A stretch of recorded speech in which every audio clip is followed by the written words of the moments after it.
So we are now live, Alright, and let me.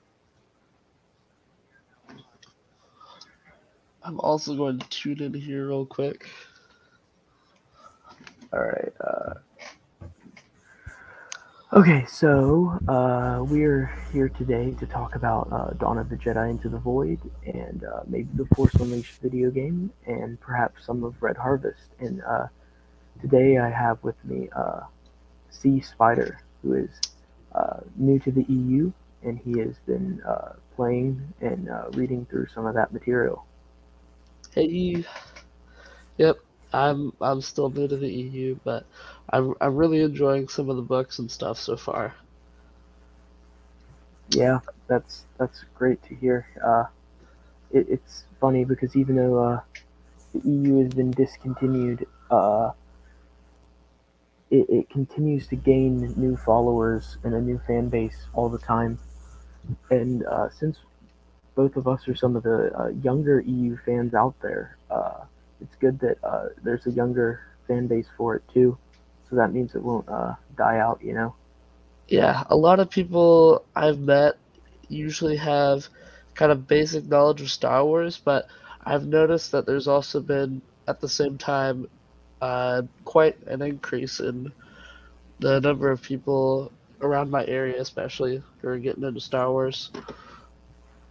Yeah, There's I'm involved in a book club at my school. There's actually this one kid who's also into Star Wars a little bit. He's also read a few of the EU books as well. nice. That's great. That's only a good thing for the expanded universe or Star Wars Legends. So do you want to talk about Dawn of the Jedi first and see how long we can stand talking about it? Oh goodness. Okay. Yeah, Uh, sure. do you want to start off with some complaints or criticisms? Okay. Well, the I think probably the biggest thing for me, I think, was just the fact that our main character that we were supposed to be focused on, I just felt like she didn't have a lot of good character development throughout the story. Oh yeah, I concur. And I feel like we spent way too much time learning about Dalian, or when we could have been learning about Lenore. You know what I mean? We spent so much time just focused on his past. We spent probably half of the book focused on flashbacks. Hmm. I don't know. I thought Dalian was more of an interesting character than Lannery. I agree with you on that one. By the end of it, I was actually kind of rooting on Dalian to activate the gate and defeat Lenore because of how uninteresting Lenore was compared to him. Yeah, Uh, I you know it's not yeah a good thing if you're pulling for the antagonist. yeah exactly. It was just I felt like there could have been more that Tim Lemon could have done with Lenore's character, but I just felt Hmm. like it wasn't executed properly. And I think that if she had more of a story to go with, it could have been better. But since this was kind of really her only story, it was just I don't know. It wasn't very good. It wasn't very good.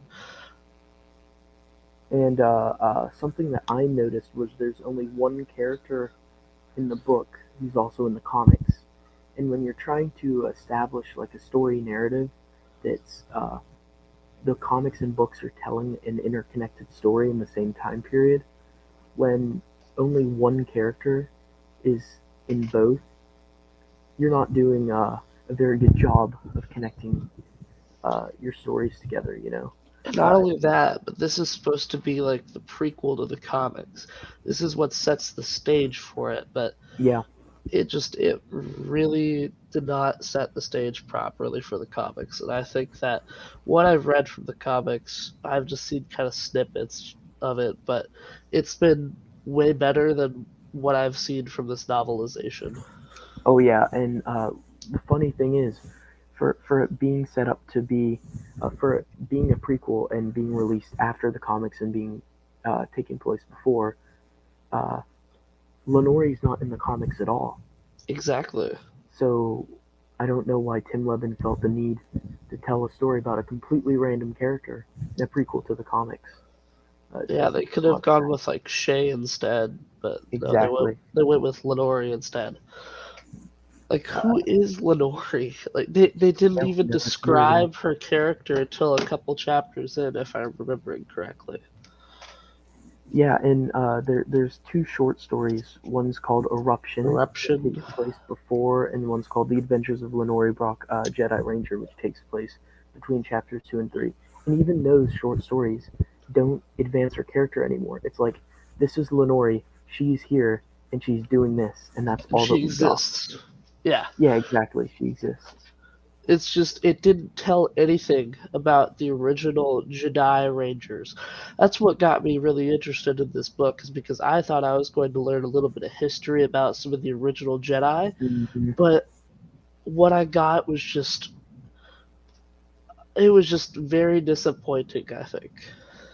And yeah, it's called Dawn of the Jedi, so you're expecting it to be about the first Jedi. But Exactly. the first pages of the comics, the first issue of the comics kind of explains where they came from, but it doesn't focus on any of the original members. So it's like these giant pyramids took people from around the galaxy to Tython where they could study the Force, and that was it. We didn't even learn their characters. So they just told us where they came from in the comic, and then didn't tell us anything else. And then thousands of years later, so even though this is the dawn of the Jedi, we're thousands of years after they started their order. So these Jedi Rangers here are young Jedi Rangers and uninteresting Jedi Rangers as well. Very much so.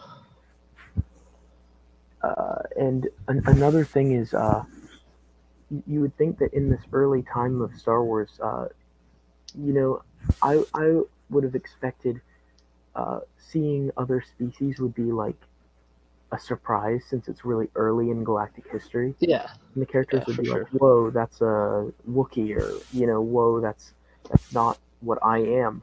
But there was none of that. They were just already like accepting it as the norm, which to me took me out of it a little bit. Yeah, there was also a planet where they completely embraced pretty much everything. I'm trying to remember the name of the planet. It's blanking on me now, but that definitely was the embodiment that I can remember of what you're talking about. They it kind of focused on that throughout the rest of the book, but I remember there being a specific planet. Do you know the name? Because I can't think of it I'm, off the I'm top of my looking head. up that now. I can't remember it. It's the one where they find Trey Sana, Yeah, right? Trey. Yeah, He was correct. the only redeemable part of the book for me. Yeah, Trey Sonnet. He was in my eyes more than a sidekick. Yeah, he he should was have been the main focus. I said it in my review. If it had been a story about Trey Sana going around like smuggling spices, it would have been a more interesting story than about Lenore. yeah, And it's sad because that's the truth, you know. very much so. I totally agree with that statement. I think we could have gotten a better story with Trey Sana than we could have gotten with Lenore. And Trey Sana had a little bit of a sense of humor, you know. Yeah, That was exactly. nice. He had some character. He had some development too, because at first he was only begrudgingly helping her, and by the end, he actually He was like more of correct a me if I'm friend. wrong. He was more of a friend. He saved her from a situation. I think the homeworld was called Calamar. Yes, I think you're Calamar. right. Yes, it's a planet in the Tython system, and it's where she went to find him. Okay,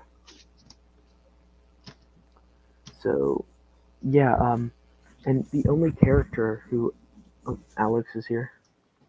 Hey Hello Alex, there, what's up? Alex. Just talking about Dawn of the Jedi, everyone's favorite. Throw it into the void, please. Yes, it didn't need to exist, and if when you're doing a prequel to the comics, you know, it, you're supposed to with a prequel you're supposed to set up the threads of the original. And Dawn of the Jedi Into the Void was completely incompetent in doing that. He says it's time to leave. Yeah, run, Alex, run. Yeah, get out of here. Get out of here before it. But before you have to remember this tragedy of a book. Oh man, I was just so thoroughly unimpressed. This was also the thing that's very unfortunate for me is this was also my very first Star Wars novel that I ever read.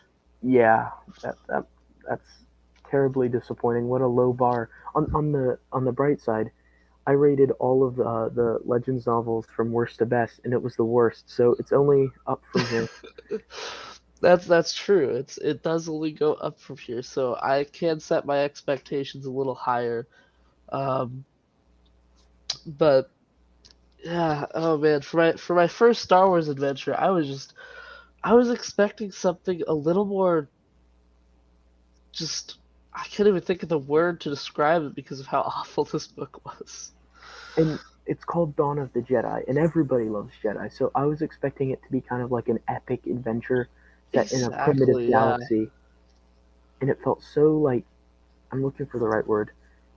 It felt so contained, like too contained That's and restricted, the perfect way to describe it actually. and it was really dull too. Even the writing. Um, Alex is apologizing on behalf of the EU community to you for that having been your first Star Wars novel. Oh my goodness. Yeah, it was oh, I was so just no, you're fine, honestly. It's it's not your fault. It's all Tim Lemon's fault. Yes, Tim Levin's fault indeed. Maybe it's a good thing he didn't write any more novels to start with. Yeah, I was gonna mention that was his first and only novel. I think I don't know if he got a bunch of backlash at the time when it released, but Yeah, I'm glad whatever the case may be, I'm glad he didn't write any more Star Wars novels. yeah, and I heard that it was originally planned to be a trilogy, but Oh, really? When Disney bought the Lucasfilm and canceled the expanded universe, sad. Oh But at my least it spared gosh. us from more Dawn of the Jedi That's the novels. one good thing that came out of that. Oh yes, and Heir to the Jedi as well. I was gonna mention that. That's the other good thing that probably came out of it being canceled. Yeah, because that became canon instead of staying expanded universe. So that should have been a trilogy for the Empire and Rebellion. Yeah, That was unfortunate. Don't darn it. worry, Knight Errant, Fatal Alliance, and the garbage first four Star Wars: The Old Republic comics. Then it's pretty smooth sailing uh, till approaching storm. Now I didn't mind approaching storm, Alex. I thought it was okay. But which SWOTOR comics are you saying aren't very good? Are you saying the Blood of the Empire and the Lost Sun and Thread of Peace? Are those the ones you're talking about? Um, not sure exactly, but yeah, Knight Errant is dry too. But let's raise the level of raise the level off of the low bar that is Dawn of the Jedi. And you've been reading Red Harvest, and what do you think Yes. of that? Is there So a far, wide gulf of oh quality? yes, it's so much better than Dawn of the Jedi Into the Void. I can definitely say that already. It is 1,000 times better. So far, I think the one problem I've had with it is just the fact that there's so much of a larger cast to this novel. It's kind of hard to follow it sometimes with how many characters there are. But I guess that's okay because I feel like a lot of them are probably going to get killed off. So I guess that leaves more room for um, more and more focus on specific characters near the end. So far, my favorite character I gotta say is probably Zoe, just because Mm, I mhm. think the little force flower, I think that idea is kind of cool. I Yeah, like I that. agree. I And I think that's a cool idea as well. Now, some oh people I've yeah, talked to in the EU didn't like it, but I was like, that's one of the best parts of it. Like her connection to that's pretty cool. It's kind of out there. it's Uh, not something I've seen in anything else so far. exactly. Yeah, just a sentient plant. It's very Star Wars. Uh, but yeah, so many characters. Mostly it's just because they can be like fresh meat, you know. Just kill them all off. Yeah, But and I hopefully that's not too much agree. of a spoiler. Uh, I agree in the sense that you mean it feels more Star Warsy that way because talking plants. I mean, I feel like I could get down with that in Star Wars. It feels like something that would be a thing, like with with the Force Unleashed.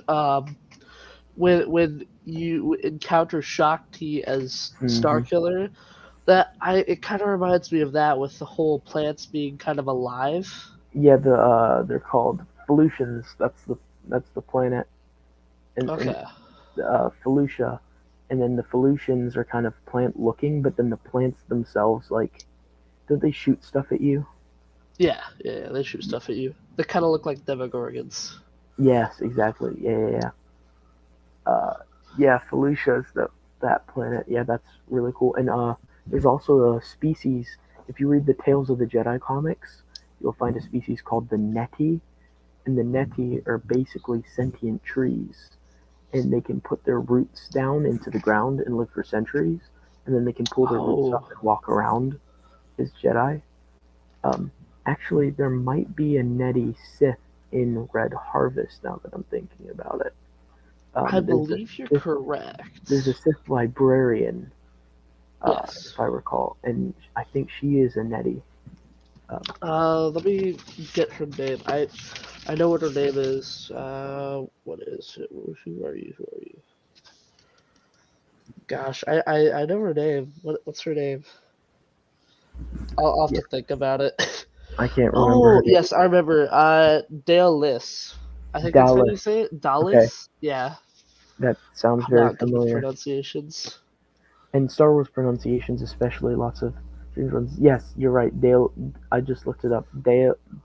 Dallas, however you say it. Yeah, she's the Sith Nettie. Basically, just tree people, which is quite cool. Very Star Warsy, like you said. Yeah, okay. He's talking the SWTOR comics he didn't like. He's talking about or Threat of Peace because Basta Lashan, the artwork is very bad in it. Uh, Okay. Hello, Jay. Nice to see you. Welcome, welcome. So, with Red Harvest, what do you think of like the idea of Jedi caring for plants? Because that's kind of a polarizing idea in the EU from what I've seen. Well, I don't know too much about the EU or really its community, so I'm not sure how they would view that idea. But to me, the Jedi, they're all about life. So that to me, that just it plants are a huge diverse part of life, and Mm, they're what sustains life. So I mean, I yeah, feel like a Jedi caring for all sorts of different types of plants, and even having this emotional type connection, force connection, however you want to. It's very very interesting, and I think it's really fitting for a Jedi. It's not something I think I would see a Sith doing. oh, for sure. I agree 100%. It makes a lot of sense. Uh, Now, have you gotten to a specific part in Red Harvest?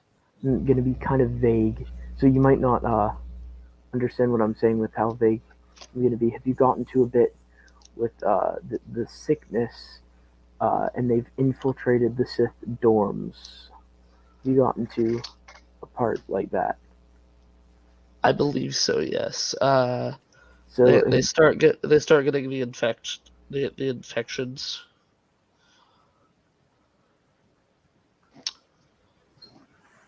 no, Alex, if you want to stream, go on ahead.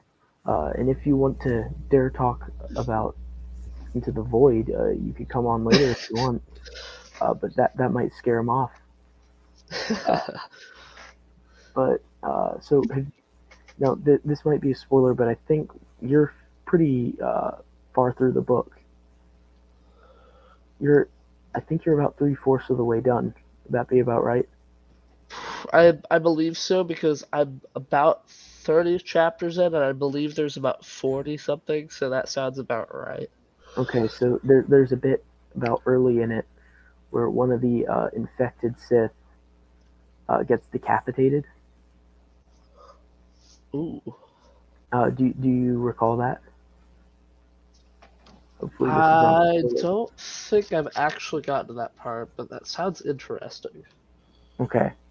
I will not spoil it then, but there's a really awesome moment in the Sith dorms when the Sith are fighting back against the Sith students are fighting back against the hordes of of well zombies. They're zombies, I guess. The orchid sickness. No, I no, was. oh, go ahead. Oh, sorry. Oh, no, go for it.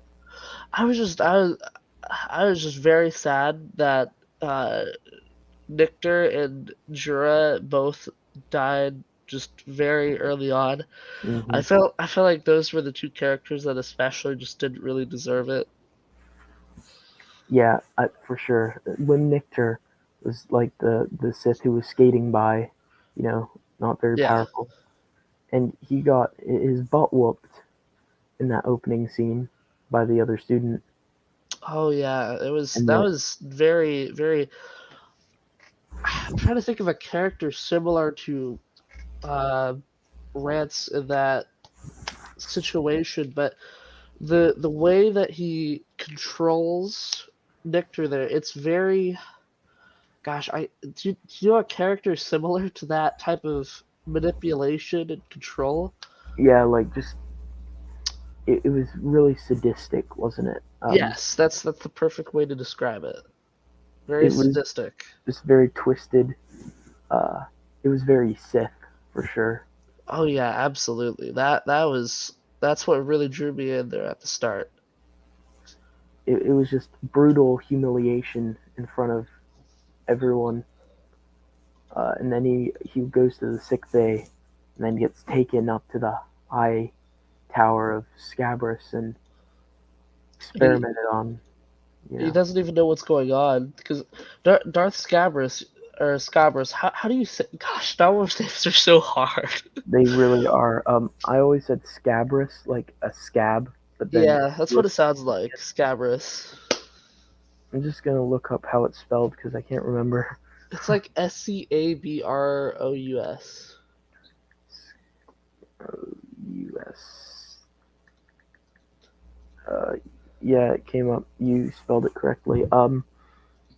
Yes, I'd say Scabrous, but yeah, he goes up there, and it's pretty gruesome and dark. I think because isn't there a bit where like uh, when Nictor he realizes that he's got like implants into his Tubes. back? Yeah, you really have to feel bad for him there. He was just so confused. He's in so much pain, and he's in this cage in this giant room. He doesn't know what's going on. And Darth Scabrous, he won't even talk to him. He's just Hmm. kind of observing him. It's really creepy, actually.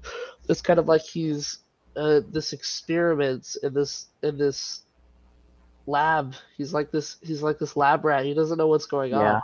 Hmm. And then the Darth Scabrous is in the role of the scientist, just checking instruments and readings and not engaging, really just kind of dehumanizing him. It was That was quite very very dehumanizing. it was quite brutal. Uh, Welcome in, Marcel. yeah, dark greetings to you as well. That is from the Jedi Prince book series, which a lot of EU fans meme because there's some really silly stuff in there, like sentient whales, What? Jabba's uncle who has a beard. Uh, A what? yeah, That it was sounds. it was a Oh, children's book series created in the 80s. I actually enjoyed it. I enjoyed it. There's lots of silly stuff in there. Like Palpatine has a son uh, named Triclops, and guess what? He has Triclops. three eyes. Uh, he has three eyes, and his name's Triclops. Uh, So you're telling me that that's what Ray's supposed to be from is from Triclops? yeah, that's the equivalent in canon. Yeah, it's not Jabba's uncle. His father. Oh, you're right. You're right. It is his father. Yeah, But he's got the that's dreadlocks. funny. He's got the dreadlocks, white dreadlocks. And there's a really comedic bit where he's thrown like off of a sail barge, and his hair's all just like flying everywhere. It's amazing. Uh, oh, and there's a bit where this is spoilers, but you'd get to this in a long time if you read in a rough chronological order. Even if you skip around a lot, it would take a while to get to. But there's a bit where he's eaten by a sarlacc, Jabba's father. Zorba is his name, and, Uh-oh. and, and Zorba gets spat out by the sarlacc because apparently huts taste disgusting. Uh, So I mean, when I was a kid, I used to think Jabba was just a giant booger, so I can imagine why. yeah. Uh, so what was I going to say? So the quality between Red Harvest and Into the Void, you really see a giant gap there, in my Oh, opinion. yes. A gulf Absolutely. between quality. And even though Red Harvest is dark, I think it works really, really well with Star Wars. Because with this vast galaxy out there, with tons of strange species and aliens, you know that there's going to be some creepy stuff out there. And correct me if I'm wrong, but I believe, aside from Death Troopers, which is obviously the sequel, this is the only instance of zombies in Star Wars. Correct me if I'm wrong. Yes, In the EU, at least. in the EU, Red Harvest and Death Troopers are the only two that have zombies in the traditional sense of the word. However, there are some in the Galaxy of Fear children's book series. There's some reanimated corpses that show up briefly, I but think there was also a there's mention not. of it in the Clone Wars as well, or not Oh yeah, mentioned, but with the Geonosian, yeah, the Geonosian. Yeah, yeah, zombies. Yeah, there's those as well. So there's a couple, but mostly it's just in Red Harvest and in Death Troopers. Now my favorite of Joe Shriver's books is the one that's not horror related, Mall Lockdown. Mall Lockdown. I have yet to read Really good. that, but I have it. I can't wait to read it though. It's kind of like a mystery thriller. It's quite gory. Like Oh, really? Maul does some crazy killings in it, but you Celosia Zelos 2. Um, is this I is think that from I think Galaxy he's of Fear? referring to when you. I think he's referring to when we were talking about Jabba. Okay, giant slug in the planet Celosia Zelos 2. Um, I don't remember this planet. Oh, is this the planet of the Zeltrons? Zelosians. Oh, the Zelosians. You're talking about the Zelosians, the plant people from West End Games, with green blood because they look human but they're actually plants. Uh, yes. Yeah, I remember that. That's from Galaxy of Fear, right? I think that's from Galaxy of Fear. Yeah, Xenos 2 Star is a parasite called the Jumper that animated dead people to walk to the place of last memory. I think that's from Galaxy. Is that from Galaxy of Fear or West End Games? It's one of the two. Okay, it's from West End Games. It was from the West End Games stuff, and then it was later mentioned in some novels.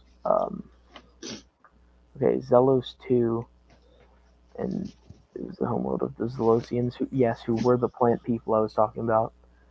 And they're home to jumpers. It's crazy because there's so much EU out there that people will just mention stuff that you forget all about. Uh, Yeah. yes, Planet of the Zelosians. Yeah, that's a cool story as well. Now, would would those technically be zombies, or would they just be kind of possessed for a parasite to take them over? Would that be a reanimated corpse as a zombie? I guess it would.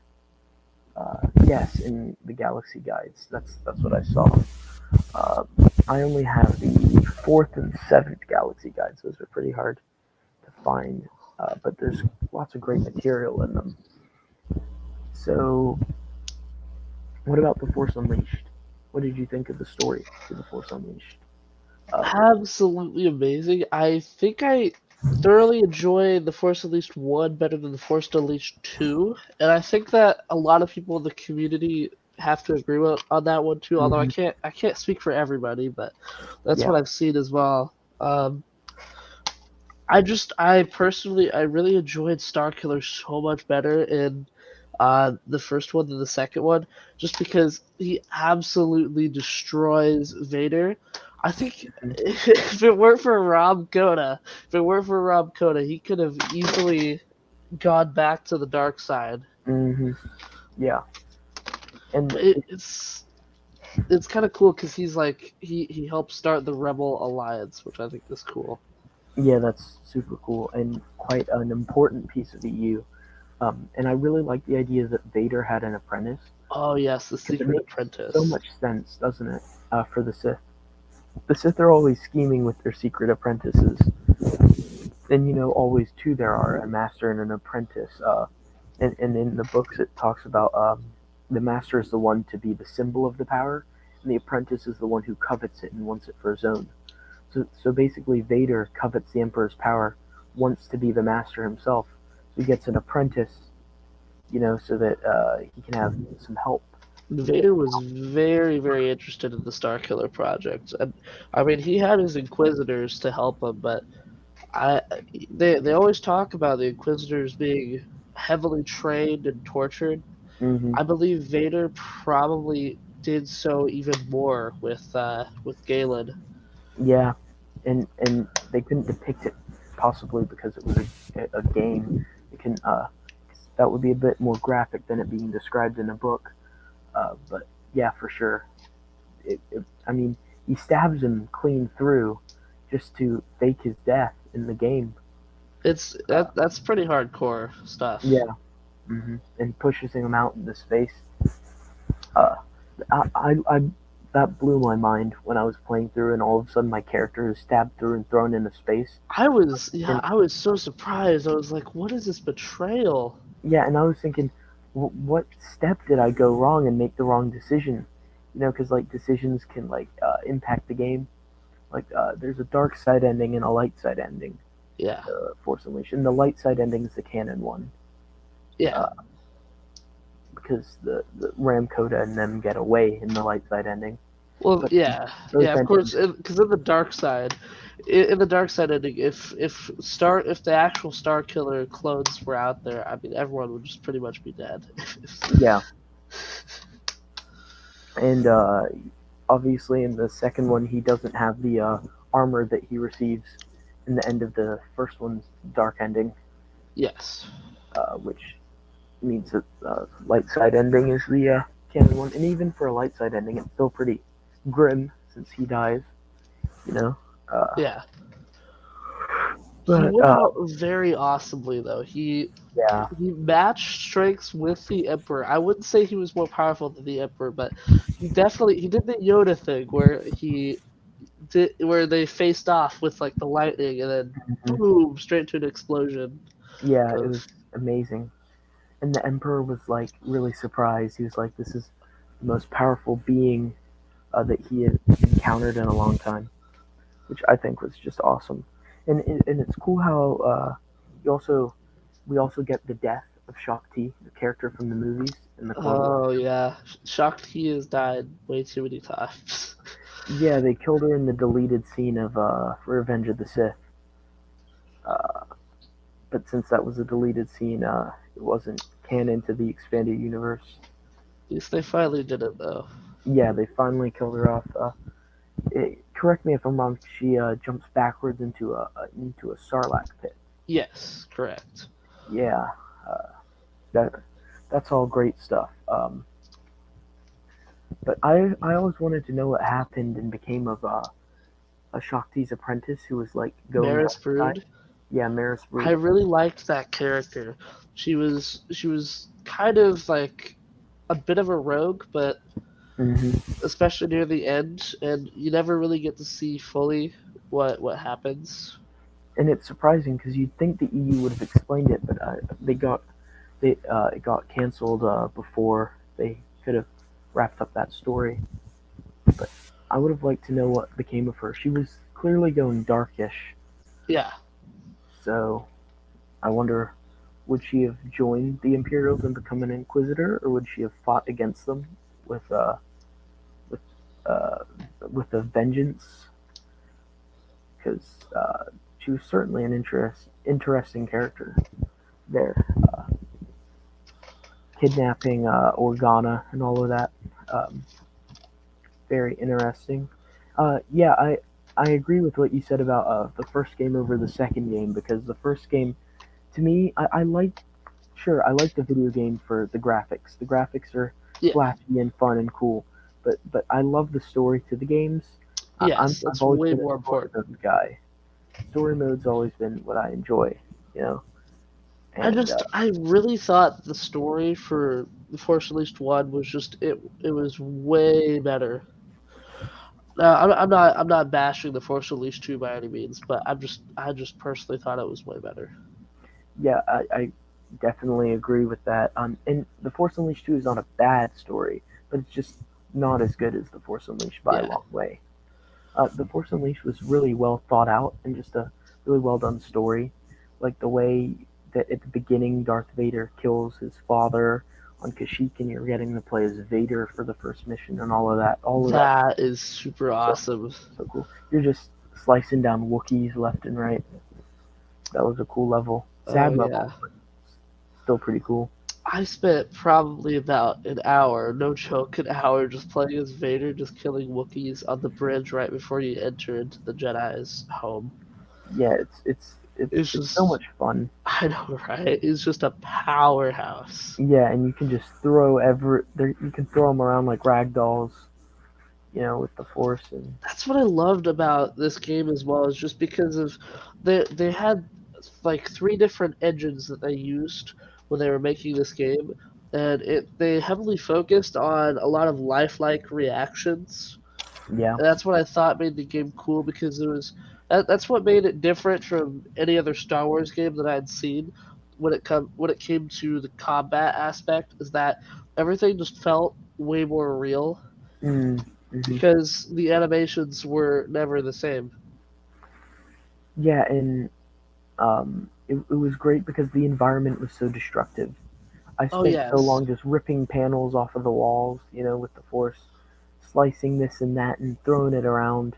One of my favorite absolutely. things was to pick up barrels and chuck them at people. Oh, that's You fun. know, it would take 3 hits to bring them down, but it was just so satisfying to just pick up a barrel, throw it, pick it back up, throw it, or even throwing people into walls with the force. Oh It was a yeah, good game to get anger out. Uh, absolutely. Oh, trying to beat it on Sith Master though. Oh, I still have not done that yet. I am currently on the Maris Brood fight, boss fight actually, on Sith Master difficulty. It's that's very tough. that's great though, because I'm not great at video games. The most that I ever go up to is like a medium level. I just like to kind of chill out while playing video games. I'm not a hardcore Yeah, same person who's here. good at video games. So it's I'm great only that doing that for the you're doing achievement though, that. to be honest. I mean, how long has that been taking to get through to I that took far a so far? break from it a little bit ago, but I think I probably played it for at least a week straight. That's still better than I could do uh, by a long ways. That would probably take me like a month. I think one of the greatest and most powerful things from that story was when Starkiller literally brought down an entire Hmm. Star Destroyer. That's a really cool It moment. was super epic. It was absolutely insane. I couldn't believe my Yeah, eyes. yeah, that was a really cool moment, and one that we hadn't seen in Star Wars. The idea that this massive ship could be pulled down by one person. It really, like, I feel like it ties really into the Empire Strikes Back, with like how Yoda says the size matters not. You can do it with the power of the Force, Indeed. and Starkiller really shows that you can. Uh, One thing that I would have wanted though if the EU had continued was Ram Kata Clone Wars era stories. Oh, that's a good point. He was never in any of the comics or books in the Clone Wars era. That's not necessarily a contradiction, but it would have been really cool if they could have shown us a younger Ram Kota, because we know that he didn't approve of clones from the source material in the book. That's the reason he survived Order 66, was because he despised and distrusted clones to the point where he didn't serve with them. So when he was a Jedi General during the Clone Wars, instead of commanding clone troopers, he commanded regular recruits, which is why when Order 66 happened, the regular recruits did not execute their Jedi, so he survived, and that's where we see him with his forces by the time of the Force Unleashed, which is very interesting. That's a very interesting fact that I did not know about, actually. I have not read the novelizations of the Force Unleashed 1 or 2 yet. But that actually makes a lot of sense, and it's not something that I really thought about until you mentioned that. Yeah, it's the beauty of the expanded universe. More material just explains the stuff that's not explained and builds onto it. You'll see that all the time. Like, for example, I was reading Labyrinth of Evil, a Star Wars novel, and it name dropped a character from the comics, and it's just little stuff like that that like shows the interconnectedness of the universe. Even just little mentions, you know, making you realize it's all connected. I really want to get my hands on some comics, but I just don't know where to get them or where to start when it comes to the comics. Uh, so I always recommend the Republic comic series, which was only called Star Wars until like the 30th or 40th issue when they renamed it Republic. And it takes place from before the Phantom Menace to right up to Revenge of the Sith. And there's like 60, I think there's 60 or 70 issues of it. And Quinlan Voss is one of the main characters throughout it. And he goes through a really interesting arc, really interesting character. Back to showing how he was friends with Obi-Wan as a kid, and then he gets amnesia and doesn't remember being a Jedi at all. Oh, And wow. then he regains his memory slowly, and he also has this interesting force power because he is not human. I'm not sure if you've seen Quinlan Voss. He's got a yellow stripe across his face, dreadlocks. He was in one of the Clone Wars episodes. Uh, I do but recognize him from the Clone Wars. okay, since he's not actually human. He's a species called Kiffer, which are near humans, and every so often, generations of their family have an ability to where when they touch an object, they can see where that object has been, which makes him like an ideal investigator, which adds to his just really cool aspects of his character. But then during the Clone Wars, he like is a double agent and a triple agent, and he like works with Dooku for most of the Clone Wars. So he's lost Whoa. in the darkness, and so it's a really compelling story. I won't tell you how it ends because there's some twists and turns in there, and he may or may not have survived Order 66. So there's lots of cool stuff to there. He seems like a really interesting character. They copied Quinlan Voss's uh, power for Jedi Fallen Order. I did not know that. Oh, really? Stupid canon always copying our homework, copying legends. Like the student who didn't copy their friend's homework. I have one canon book as we currently speak. It's actually a young adult novel. I've yet to read it. It's called Star Wars: The Last Jedi Cobalt Squadron. Okay, I don't follow new canon. That sounds vaguely familiar because I sometimes get updates about it. It's concurrent with Star Wars: The Last Jedi. It's Okay. Essentially, everything that happened right up until the start of The Last Jedi. Okay. I suffered through the sequels, if I'm being honest. I think I think we all did. I think we all would have had a better experience had George not sold the series, but Hmm. because I had heard of George's plans for the sequels for it to be heavily focused on like Darth Maul, Darth Talon. Yeah. Hmm. It sounded really interesting, and then we got whatever the heck Rey and Ben Solo is.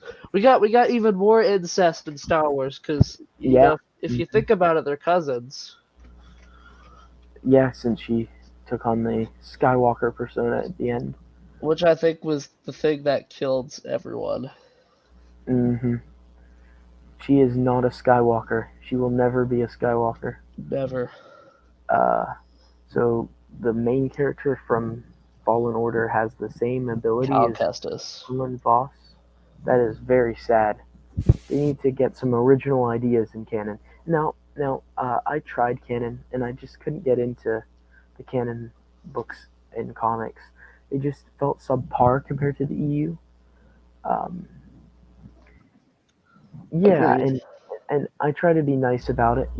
Some people like canon, and I'm glad that they enjoy it. It's just not for me. The best canon stuff, which was the Doctor Aphra comics. To me, they weren't as good as Into the Void. So the best of canon was still only about the standard of the worst of the EU. That's what I found. But give it a try. Uh, Let me know if you like it. Uh, Yeah, because I'm thinking about reading Ahsoka, because I heard there was an Ahsoka novel. yeah, I heard that there was an Ahsoka novel too, and I actually heard that it contradicts Rebels. The novel Oh, and the show contradict each other, which I was like, everyone says that the EU contradicts itself, and sure, there's a contradiction here or there, but I'm like, they've only been doing Disney canon for 9 years, and they've already got a contradiction. Like, I was like, that's very interesting because everyone always points the finger at the EU and says it's full of contradictions, and my rebuttal would be, well, the Ahsoka novel contradicts Rebels. You know, that's what I heard at least. I've not read the Ahsoka novel, but Ahsoka should have gotten maybe some books in the EU. so far from what I kind of expected in Red Harvest, there's actually less gore than I thought there would be, but although I haven't finished the book yet, so that could change. You said there was a decapitation, so Yeah. I kind of expected a lot of gore though for a book about zombies. Mhm. It, Mhm. it is so far very much more so interesting than Dawn of the Jedi Into the Void, however. Yeah, and if you don't mind a very minor spoiler, because I won't tell you the characters involved, Oh, that's fine. Go uh, ahead. it's an awesome, awesome moment in Red Harvest where one of the Sith students throws their lightsaber, or maybe not throws their lightsaber, but decapitates one of the infected Sith, and That's they cool. jump away, and what the infected Sith does is they pick up their own head Oh my gosh. and they throw their own head, and it latches onto the arm of the Sith who decapitated No the infected way. and bites down, thus infecting that Sith. Which is just such a cool moment, really creative, like gory, sure, but just really awesome, at the same time. I really hope that it was either Rance or Scopic, one of those two. I think if my memory serves, one of the two that you mentioned was the Sith in question. I Oh, believe. really? Okay, interesting. Good, because those are the two Siths that I really hate so far. Yes, they're awful. And it's funny because even though Wim Nichter and Juro Ostrogoth were also Sith, I didn't despise them. I felt like they were just like Yeah, in a bad situation, in it's over their really head. sad how they ended up dying, but they did. Yeah, I mean, and it makes sense though, because like uh, Juro and Wim may have been like weaker, because we That's liked them true. more. and the stronger Sith like kind of prevailed through the start. But That's how Sith be. That's how Sith be. yes. Now, what did you think about the opening? Because there's sort of an opening bit that was the bounty hunters who showed up at first who weren't Tolk. Oh, Had that long that flower. genuinely. I'm not gonna lie.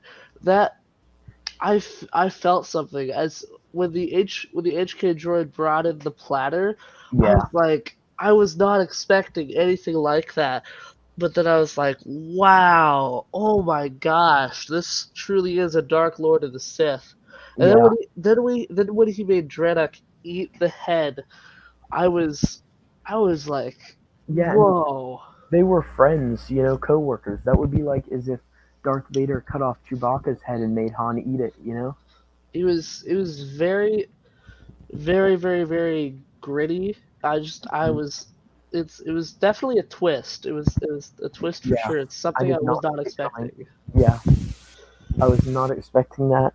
Quite gruesome, but at the same time, cool to just highlight the cruelty of the Sith. You know. With the way that they described Dreddock as he was entering the tower, with just everything that was being described, I didn't think that Dreddock was going to get out of there without at least getting some sort of loss in some way, whether he wasn't going to get paid or whether he was going to leave with some sort of laceration or loss of a limb. Because this is Dark Scabras we're talking about. Yeah, He's he doesn't seem like the guy who would just I don't know. He was yeah. yeah. I can't think of words to describe it right now, but Yeah. There was a sense as you're like the reader going in with that hunter's perspective, you felt like the foreboding that he was feeling, yeah, and as you soon as felt like something was about to happen. exactly, and he felt like something was about to happen too, just like the reader was. And as soon as the doors closed behind him, it almost felt like it was sealing his fate. And he felt like Exactly. the worst possible scenario is like he loses an eye or a hand. Yeah. A light naming is like the best case scenario. Just the Sith are cool. Have you gotten to the part where Zoe's brother is looking for her? Yes. What do you think of him so far? So far, I think kind of he's not my favorite character. I'll put it that way. I'd agree with Um, that. he's not a very likable character in my opinion from what I've seen of him so far. I agree. They didn't really develop him from what I remember.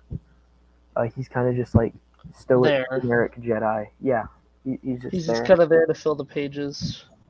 Yeah, to fill out the length of the novel. Yeah, like I said, there was a huge cast in this book, which is Yeah, he's just kind of adding to it. yeah. And what do you think of Tolk, the giant Tolk, whipped bounty hunter who's out there? He's the one who got to the yeah, island.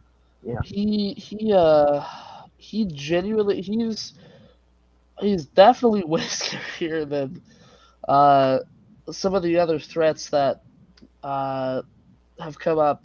He's almost as intimidating as the Dark Lord himself, actually, in my opinion. He's yeah, for a bounty hunter, this guy has no force powers. He is very very intimidating, and it's almost like this is a Jedi that we're talking about that he's captured.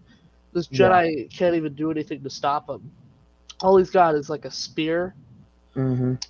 Yeah. This girl's got the force, and she can't do anything. And And no, sorry, go ahead. No, you go ahead. Uh, I was gonna say it also kind of reminds me of Darth Scabras in the way where a lot of the times he just doesn't talk. mm-hmm. He's quite silent, quite determined, Yes. calculating. He's also his huge stature, like being bigger than a Wookiee and Oh having yeah. tusks. Uh, that there's actually a Jedi who is a member of Tolk's species that we meet later on Oh, from the Republic comics that I mentioned. His name is Kukruk, and Kukruk is the same species, so big, huge, and intimidating. So the only difference is remove the spear and add a lightsaber and the power of the Force. holy So moly. obviously that's a powerful warrior there. Oh, for sure. And there's actually a bit now that I'm thinking about it where Quinlan Voss is infiltrated Dooku's dark acolytes, and he's working with Dooku, and he now has a red lightsaber, and so he's like full on committing to the role, and he actually goes on an assassination mission for Dooku to take out a senator, and Kukruk is the Jedi who is guarding him. So the ensuing fight is just so awesome because Quinlan Voss is a powerful, scrappy fighter as well, but he's having to fight Kukruk, who is huge, like from the standpoint of stature, and so Kukruk and Wow. Quinlan just are like they're falling through Coruscant across speeders in this fight, which is just really cool. But yeah, Whippids are cool and intimidating, especially Tolk. But I felt that Tolk regretted his actions kind of as soon as he handed over the flower and Zoe. I I felt think like more so than I think more so than Draenok because I feel like Draenok was going to. He was just kind of there. He didn't really care about anything. He just wanted the money. In fact, I don't yeah. even think he really cared about his partner all that much. I mean, he probably cared when he had to start eating him. Oh yeah, for sure, for sure. But I think he planned on betraying him. Yeah, So I, Tulk definitely more likable character.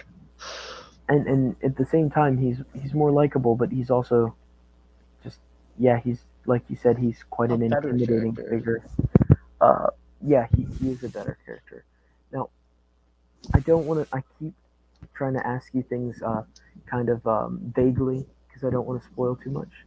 Have you gotten to any animals being zombified yet?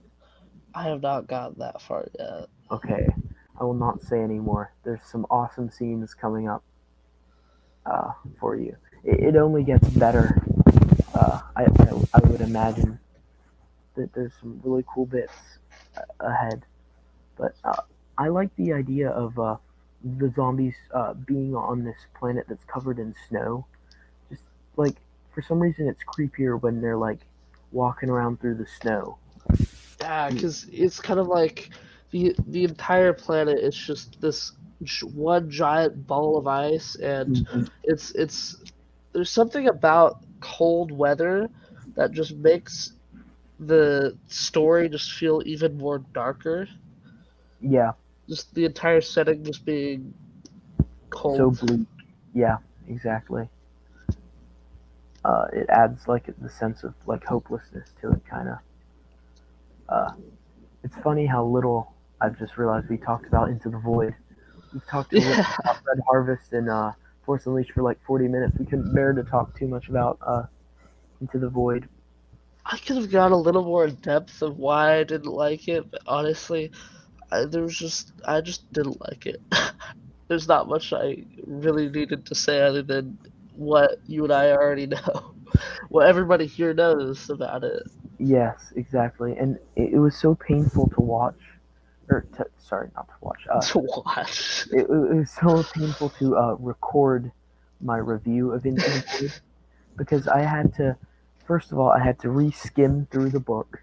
I Yep. actually read 2 chapters to remind myself of the story. After that, I read the Wikipedia page to make sure I had every fact straight. And then I had to sit there and talk for 17 minutes. And I hated the book. Quite, maybe not hated, that's too strong. I just despised. Is that better or worse than hated? Despised? I think that's better than hated, probably.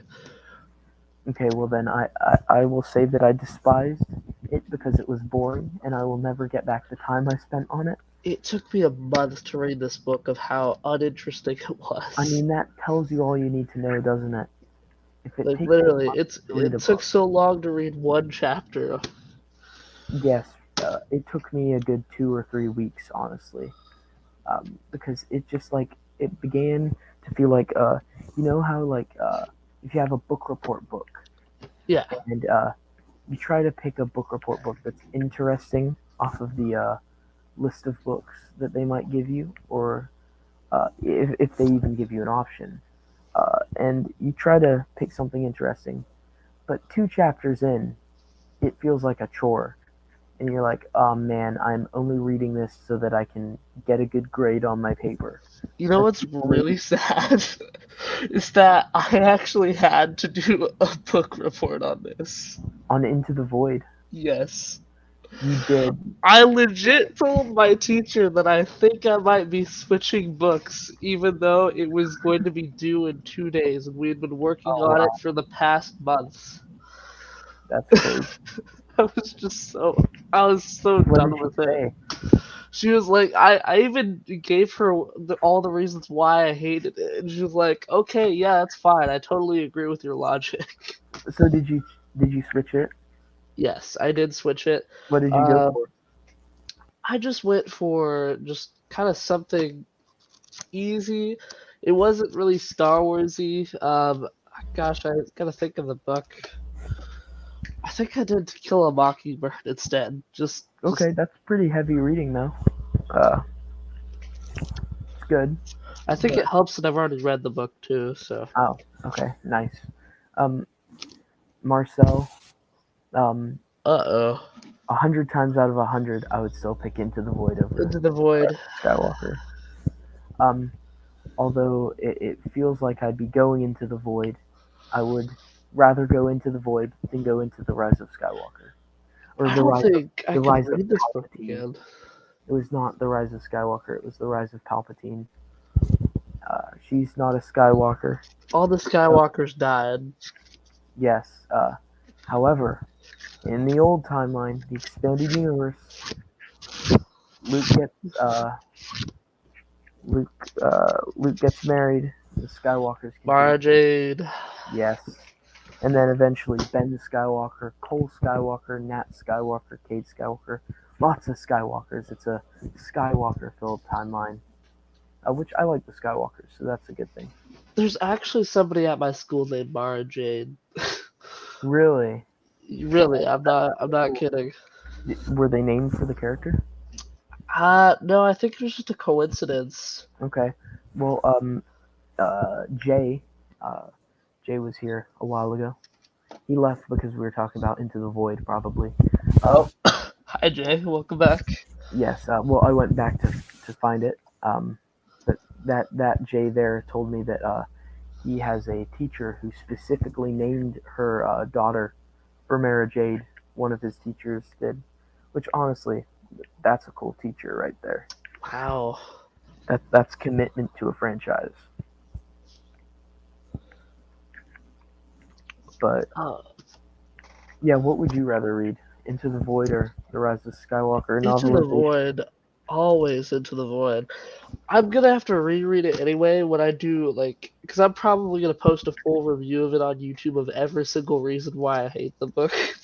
Well, not hate the book, not hate the book, despise the book. Sorry. Yes, yes, despise. Let's be kind. I I'm sure can't Tim say that I Levin worked hate hard any on it. book. Yeah, I'm sure this is his first Star Wars book. I'm sure he didn't really know what he was doing. Yeah, it felt really bland. He just approached it all wrong. I feel, but and obviously you feel as well. Yeah, sorry, yawned. Um, It's alright. but we're same time zone, so Yeah, 1:35. If you want to log off at any point, because I know we're an hour into this. If you need to hop off, that's totally fine. I'm good. I'm good to go, man. As soon as we start talking about Into the Void, I've just got to be there. Got to talk about it. Sorry I wasn't able to talk too much about Red Harvest, but if we do another stream, I could Yeah, for probably sure. go in depth onto Red Harvest. And before we do another stream, I could also read Death Troopers too, so that way I could do like a Death full Troopers, review on both of them. Death Troopers is really solid, and I, I'm not sure how much I want to say, but there will be some very familiar characters to you who show Okay. up in it, and I won't say any more than that, but you're gonna be like really excited. Uh, Death Troopers is really solid as well. I'd say that Death Troopers, I was a little more not terrified, little more. There was a little more anxiety in Death Troopers because while on Red Harvest the sickness is spreading across a planet, in Death Troopers it's on a ship, on one ship. Oh yeah, because they can't escape it. They're just stuck on the ship. Exactly. I think it's a star destroyer or a prison barge, one or the other, or both connected ships together. But I don't remember how exactly, which ship it was exactly. But yeah, it was definitely pounding your heart quicker. I actually read it. Let's see. Oh goodness gracious! I read it in 2018. Getting old. I read it in I read it in 2018, and It's a I read while it. back. Yeah, it's 4 years. 4 years. Yeah, almost five. I feel so old. My cousin who was born in 2015, right? We all remember 2015. Yeah. Uh, my cousin was born in 2015, and he's 7 years old. And I was like, what? This is not good. I already feel old. Uh, like if you think about it, 2015 was 7 years ago. That's But crazy how 2015 is 7 years ago. yeah, I also have a cousin who's born in 2014. I'm like, how is that possible? How are people even born in that yeah, and now date? they're 8 years old. It Now they're doesn't in feel real. school. Yeah, it's weird the passage of time. But when I read Death Troopers, I would read it at night. And 4 years ago, I was not allowed to read at night, so I didn't Oh. turn on Uh-oh. my light. So I had a reading light that I'd use. The problem being, the reading light was a red light, so it made it look like blood to my imaginative mind on the pages itself. So I'm reading Death Troopers Ooh. in the dark with a red nightlight. So that added to my anxiety, perhaps quickened the pulse. Uh, That's a had a good delightful time touch. with it though. Yeah, for the full experience, read it with a red flashlight. I actually do have one of those. I have like it's the headlamp light type thing Yeah, nice. for reading. I mean, that's the full experience. Lock yourself in a dark room and read it with the red the red light. Uh, but yeah, clearly, as soon as we went back into the void, Yeah. we got away from it. Um, what's your reading plan? You told me a bit about what your reading plan is, but Red Harvest, Death Troopers, what next? Truce at Bakura, Darth Plagueis, Knight Errant. Where are you going from there? Well, if I were going to read Darth Plagueis, I feel like there's a lot of really good novels that I should probably read before it. Like, I want to read the Darth Bane trilogy 100% before Darth Plagueis. That's Um, probably a really good idea. I was thinking maybe Cloak of Deception as well, maybe the Phantom Menace and some of Yeah, the Cloak Maul of books. Deception, Cloak of Deception connects to Darth Plagueis, and so does Rogue Planet. So both of those might be worth a read All right, before Darth Plagueis. because I know Darth Plagueis. I love the Darth Jar Jar theory. I absolutely 100% believe in it. Yeah. Oh I yeah. think Me I as think well. if George would have gone for it, it would have made the series that much more amazing. Yeah. If that was the grand reveal, I I agree. That would have been great. But in the EU, the only mention we have of Jar Jar left is actually quite sad. What happens to Jar Jar? He goes back to his people. Instead of being a senator, he's he's kind of forgotten by his people. His people forget Oh about him, and wow. he fades into the background as just this old crazy Gungan. I believe that was from Fantasy Flight Games role player game material. Mentioned that's what became of Jar Jar. which is quite interesting because he sided with senators who disapproved of the Empire. There was a couple hundred of them, and lots of them mysteriously disappeared or were forcibly removed from office. Jar Jar being one of them. And so, yeah, kind of a sad ending. Like, I know he's not everyone's favorite, but in the EU, he lived out his days alone, dying, remembering the good old days where he had friends, you know? Yeah, Kind of a despairing ending. But the Darth Jar Jar theory makes a lot of sense, you know? it really does. There's many times where like he does this with Padme and Captain Panica, where he literally mouths the words that they say. Like, he mouths along with them. And Yeah. Jar Jar is an animated character, so everything is carefully animated. Mm-hmm. So Yep. it is no mistake. It was I. Oh, apparently Darth Sidious has just entered the chat. Jar Jar is Plagueis. How about that? Um, well, you heard it here first, folks, from Plagueis' apprentice. Confirmed. Darth Jar Jar theory is true. Exactly. Absolutely 100% confirmed. We have proof right here on this stream. Darth Sidious himself said it, so it must be true.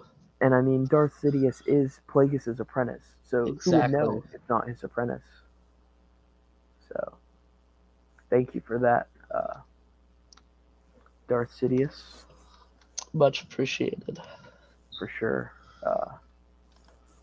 Yeah, and one thing I noticed is some people said that Jar Jar's mouth moving was just to show he's breathing, but I pointed out that his nostrils move.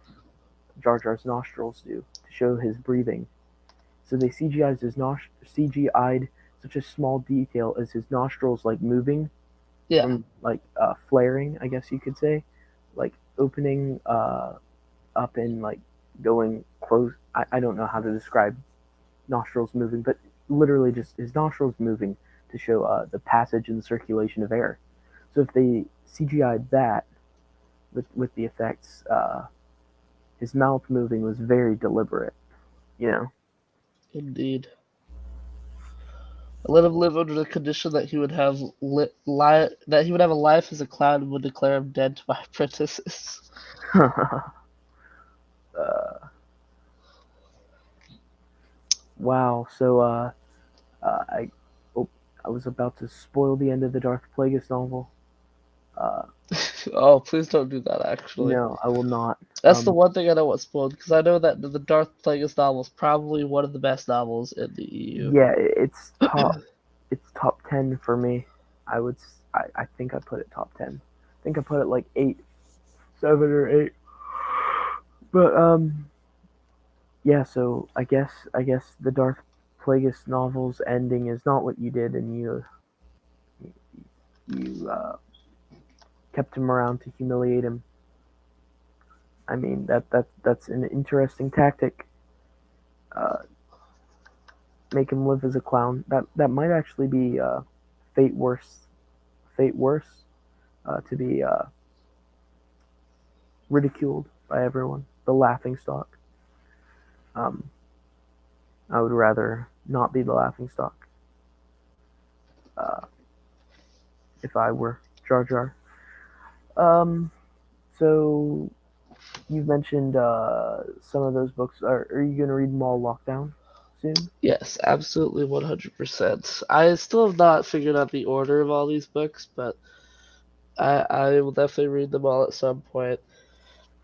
The Old Republic series, I want to play KOTOR 1 and 2 before I Yeah, read those books, so. and a lot of the novels are taking place in between KOTOR and SWOTOR. So like playing SWOTOR wouldn't be necessary. I've been trying to play SWOTOR for so long, but I only have an Apple laptop, and SWOTOR doesn't run on a Mac. Oh, that It only sucks. runs on Windows. So I'm kind of stuck. And there's Yeah. some like um, gray area of legality um, sites that you could use to like copy it into being compatible with Mac, but all of that's super glitchy and super sketchy. So just like I have no way to play it currently. I mean, I could buy. They did make a disc version of the game, Oh, really? a physical version um, for PC, briefly, very briefly. I could probably track that down on eBay maybe because I have a really old laptop that can't access the internet, but it can play PC games on it. It was my grandfather's laptop that he used for sermons, Oh, but my wow. grandfather passed away 9 years ago. It's his Oh, laptop from that's sad. yeah, it's his laptop that he used in the late '90s, early 2000s, and so I dug that laptop out, discovered it could play CD-ROMs, and bought That's uh, cool. three Dark Forces games. The first three Dark Forces games: Dark Forces 2, Jedi Knight, and Dark Forces Mystery of the Sith. And so I bought three Dark Forces games and played them on this old computer from the late '90s. And so that's how I completed all of those games. And with Dark Forces, there wasn't even a sound card, so there was no sound to it.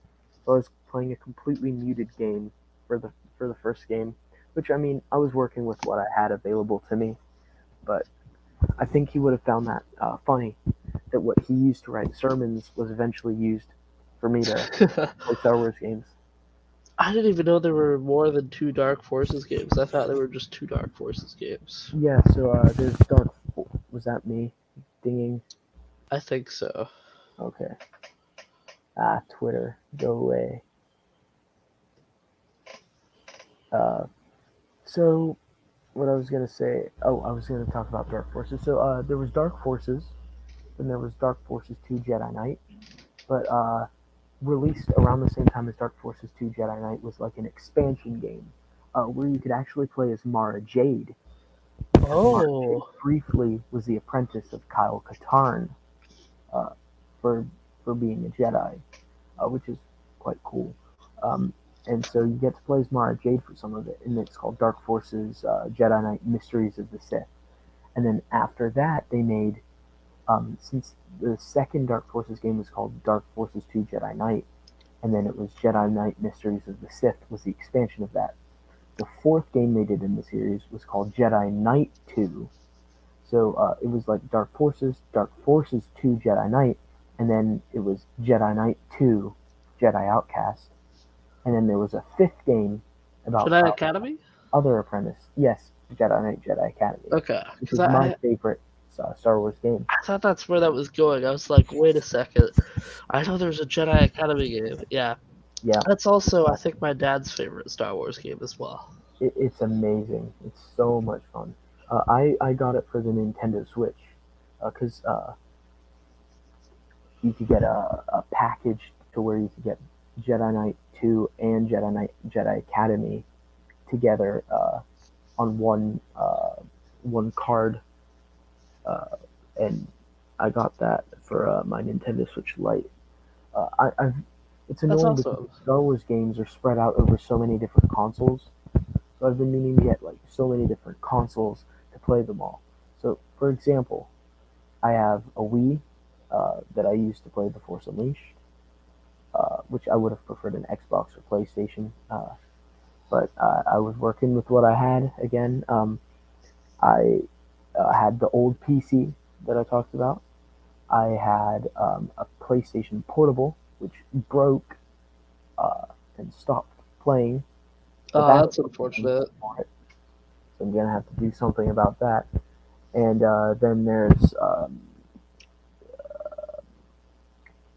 then I have the Nintendo Switch for Republic Commando and the last two Dark Forces games and Knights of the Old Republic that I just started playing on my Nintendo Switch today, and also a Famicom, which a Famicom was the Japanese version of the original Nintendo. Oh, okay. I've never heard of that actually.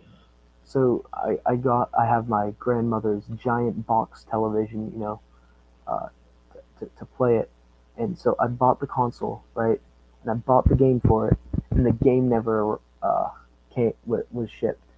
I'm gonna have to do something about that as well.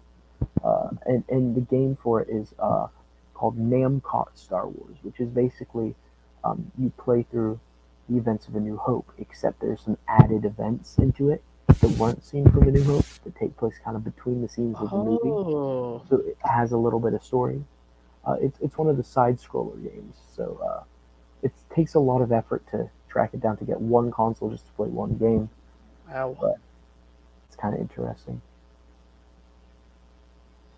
But it's annoying how they're spread out between so many consoles because then you also need a PlayStation, the original PlayStation, to play Masters of Terras Kasi and some other games, and then you also need an Xbox 360 so that you can play Kinect Star Wars.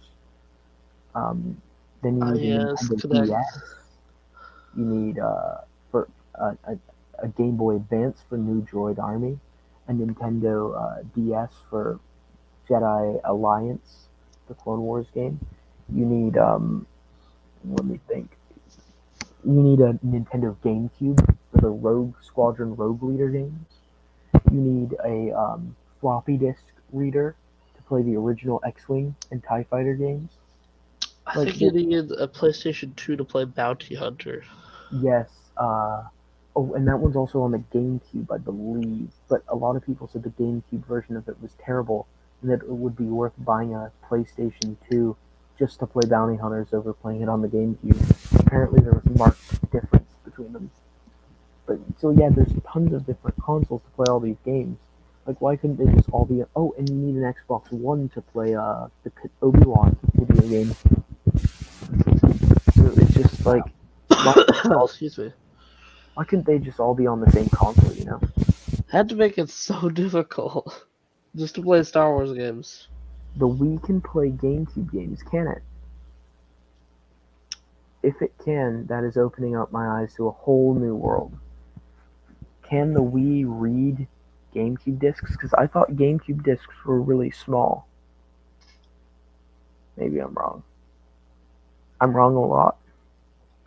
So let me look that up. I, if that's true, I did not know that. Can GameCube games play Wii discs?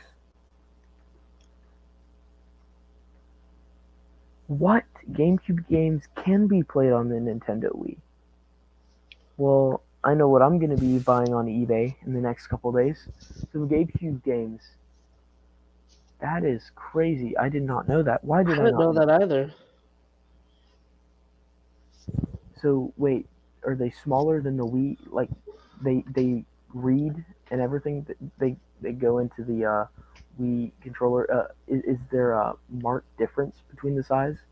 Like, is it bad, or was it specifically designed to do that? That's crazy. I didn't even know any of that before. That's cool. Oh, and but that reminds me that you need a Nintendo 64 as well to play Shadows of the Empire uh, from the 90s. You That can you, you can play Shadows of the Empire on PC though. oh, you can as well. Okay, I might have to get that as well at some point to play on my 90s ancient laptop. Um, but yeah, the EU is so cool because it consists of books, comics, video games, movies, shows, short stories, web comics, in-universe uh, uh, journals, novellas. Uh, what else? Short comics, RPGs. So much makes up one universe, which is why it's RPGs. so cool. You know, role player games. RPGs, that's something I definitely want to get into for sure. Knights of the Old Republic is an RPG, correct me if I'm wrong, right? Yeah, it is correct. Okay. But it there's definitely more direction to it than like if you're actually playing a tabletop RPG game with Yeah. books and stuff. But I mean, yeah, there's lots of different choices that you can do. You want the light side ending, so throughout the game it tracks your light side and dark side points, and through your actions, like for example, you could rob someone and steal their credits, which are Star Wars currency, and If you steal their credits, it gives you dark side points. But if you like pay off someone's bounty, it gives you light side points. So you have to decide if you're doing a dark version of the game or a light side version of the game, and it affects the ending. That's really cool. The light side ending is the canon ending. But so like your choices influence the game.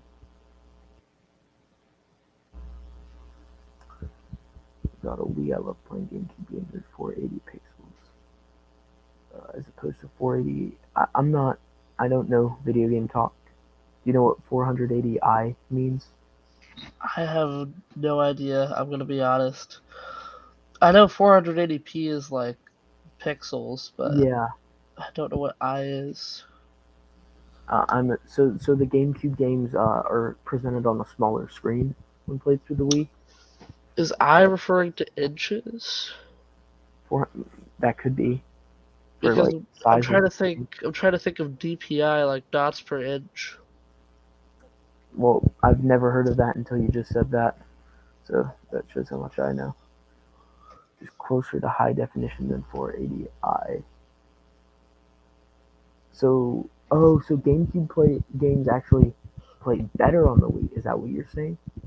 So 480p is closer to high definition than 480i. So since the Wii's a later system, does it play the games better?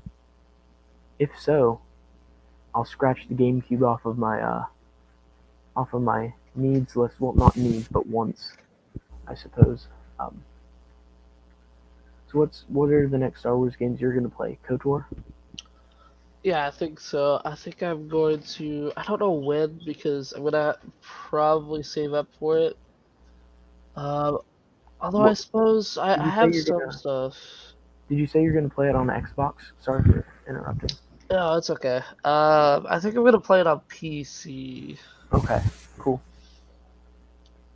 Um, if if you had a Nintendo Switch, it plays amazing on Nintendo Switch. I wish I had one, but I unfortunately don't have one. The nice thing is, you can like take it with you. Well, I have the Nintendo Switch Lite because it was cheaper and I wasn't going to pay extra money for the Nintendo Switch since the Lite actually has a longer battery life Oh, than the really? actual Nintendo Switch. That And, seems like more worth it than the regular one. exactly, and it's like $50 cheaper. The only thing is it doesn't like plug into a television like the main model. But my uncle said that it's because um, they had to put technology in to make it connect to the television for the standard model that the Lite didn't have. So it means that the battery capacity could be larger for the Lite, uh, which I thought was interesting. Alrighty. Sorry, what were you going to say about Knights of the Old Republic on PC and you're going to save up for it and stuff? Yeah, I suppose I could probably try to get it now, although I was thinking about getting, like I said, as there's some books I saw at the bookstore. I was thinking about getting the Truce at Bakura, some other stuff. Yeah, Truce of Bakura is really cool. For a long time it was received really positively by all the fans, but for some reason in recent months I've heard some criticisms for it, which kind of surprised me because I thought everyone loved it. It's good stuff. It takes place a mere weeks after Yeah, Return of the Jedi, which is kind of interesting. Do you know what the who the kind of villains are in Truce at Bakura? I have no idea what the story is about, but I heard that it was a few weeks after Return of the Jedi, and the cover art looked cool. So, with Yeah, those two combinations in mind, I was like, okay, this seems interesting. I think I might check this out because I don't. I mean, I don't mind reading chronologically like I'm kind of already doing, but I mean, if I see something from another era of Star Wars, as long as I actually have some reference to it, I think I could probably get into it. Like, it takes place 3 weeks after Return of the Jedi. There's no reason I should not recognize any of the stuff in it. yeah, that makes sense. Like if you have a like frame of reference for it, then yeah, you could skip around, and it would stop it from feeling less stuck in one era if you like switched eras Yeah. around. Keep interest. Because when I was reading through all of it, there were like 2 points where I started to feel some fatigue, so I'd take a break for a couple months. But when I'd get back, I'd be like, "Oh, why did I take a break? This is better than ever." But the Truce Yeah. Bakura, uh, in it are a species called the Cyrook, and this is gonna make you like run down to the bookstore right now and grab it. The Cyrook are essentially sentient, walking, talking velociraptors. What? Yeah, so love it or hate it, which I love it personally. That's crazy. It's pretty crazy. I could Wow. send you on Instagram some pictures of them because Oh they yeah, look so cool. absolutely.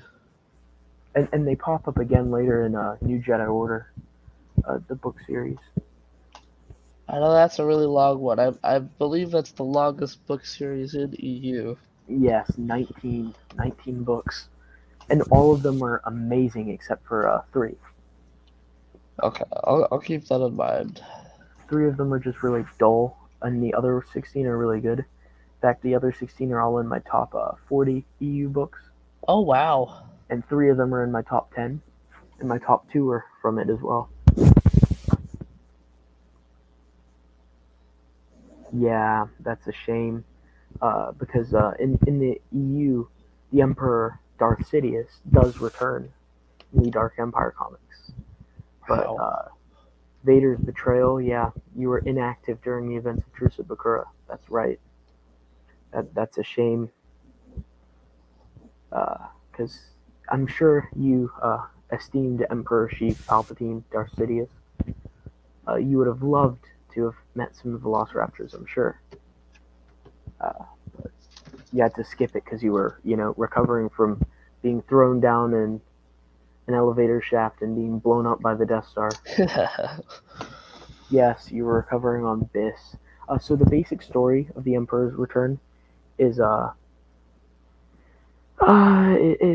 it's a little complicated, but he had clone bodies constructed of him, Oh, okay. and he perfected Darth Plagueis's. The line from Revenge of the Sith where he said Yeah.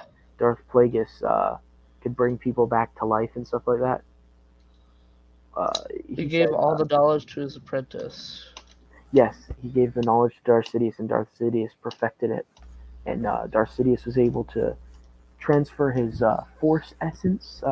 It's an oversimplification of things, but essentially implant his consciousness into the clones using the technique. But the Wow. clones deteriorated their bodies very quickly, and so he needs a powerful Force user and not a mere clone to possess. So the whole storyline is he's attempting to possess various Force users, and the one that presents itself the best is Anakin Solo, who is Han and Leia's youngest child. That really makes me want to read that now. Yeah, the Dark Empire comics are quite cool. But oh yes, he would have loved to meet some Cyrook, some talking Velociraptors. But a creepy thing about the Cyrook is they operate their ships with living beings. So they strap living beings into like chairs and transfer the energy from those living beings into what powers their ships. Oh, okay, Which that's is like, pretty dark. yeah, pretty torturous, but also quite an interesting concept. That is indeed.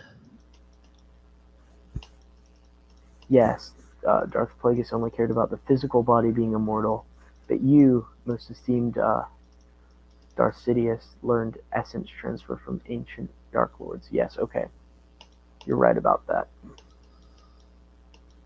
Well, of course he is, because obviously he's the one who transferred his essence. He should know, right? Yeah. But Dawn of the Jedi. If you had to rank it out of, let's go for a big number. Out of 100% satisfaction, 0% satisfaction. I'm gonna say I would put it around 55 to 60. But where would you put it? I thought the only redeeming quality of that book was Trey Sada, and I thought that Dalian Brock as a villain, I thought he was actually a pretty decent villain. Yeah. I think that if they expanded more upon Dalian, he could have been a really cool villain. Mm-hmm. Um, gosh, I'd probably give it maybe like a 49. I think maybe A 49. So not quite 50. If there had only been a little bit more Trace it could have Trace dipped you Sada. to a 50. Yeah, that would have been my 50. Is if they did more Trace Sada. Trace Sada was a really great character. Yeah, I Absolutely enjoyed my him. favorite character. Now, I felt like they were setting up a romance between Trace and Lenore Brock. That's what I thought too. Either that or just to become like really really great partners. What one of those two Yeah, because it, things. it felt like that's where they were going with it, but I guess we'll never know. Only Tim Lebbin's insane brain will know where Yep. he's going with that. Uh, but then Red Harvest. So far, out of 100%, where'd you put it? So far out of 100. Sorry, excuse me. Um,